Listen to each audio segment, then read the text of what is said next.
first I want to talk about needles. So Needles? any doctor's office you go to, whether it's your OBGYN, your gastroenterologist like you were talking about, or your primary care doctor, you might need to get blood drawn, get a shot, get a vaccine. And here's some tips I have. One is let your doctor know that you're afraid. Yes. Because we do this all the time and we forget that you might be afraid. So if you let us know you're afraid, we're going to do some special things for you to make you more comfortable. What? One is lay down. When you lay down, your blood circulation kind of equilibrates. It's less likely that you will faint.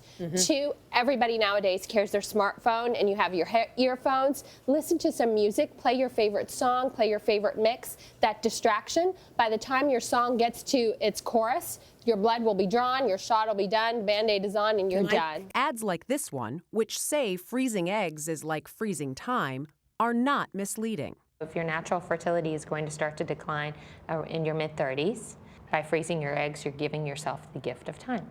Egg freezing is not a guarantee to motherhood. However, in a woman who is having difficulty conceiving, if she happens to have eggs that are from her younger, healthier, better quality version of herself, it will be easier for her to get pregnant than if she, who is having fertility issues, tries to use her own eggs at that time. Do women in their 20s really need to be concerned with their fertility? So concerning means I'm trying to scare you into something, and that's definitely not the process. I want you to be aware of it because I think that knowledge is power. That knowledge, bringing it to those 20-year-olds, allows them to make a decision that's right for them. AMH is a piece of the puzzle. Some of the other pieces are, one, just going over your medical history, and then an antral follicle count, which is a special type of pelvic ultrasound or sonogram where we can actually count the number of follicles, which are basically premature eggs. Hi, I'm Dr. Fahimeh Sasan. I'm a board-certified OBGYN. I'm Kindbody's founding physician and also serve as our Chief Innovation Officer. Future-proofing healthcare right now demands consumerization of healthcare and demands that we take a look at the patient experience. I think we constantly need to think about whether it's trying to solve for maternal mortality or trying to improve heart disease in women is what's the end user experience, and are we actually creating technologies using AI, whatever the latest, greatest thing is, at the end user can understand, can use easily, will continue to use, that it's not a fad. And if we can do that, then we actually improve outcomes. I think first and foremost as women, I highly encourage you to advocate for yourself. I know people have white coat syndrome and you get nervous about being at the doctor's office, and we were talking about that before. If you know you're one of those people and you're kind of gonna have like stage fright, then write down your questions before you go and be thoughtful about it. Like take a few moments and plan and write down your questions, and don't take no for an answer. You know, at Kindbody, one of the things that I'm really passionate about as an OBGYN and as a physician is advocating and empowering women to learn more about their bodies and their fertility, because I think it's just too important of a topic for us as women to leave to chance and to cross our fingers and hope that when the time comes we'll be okay. And so if you do go to a doctor and you're like, I want to learn more about your fertility, and their response is, oh, you're young, don't worry about it. Like, don't take that no for an answer. When we started Kindbody, our goal first and foremost was always to improve access to fertility care. Historically, fertility care was available to the top white 1%.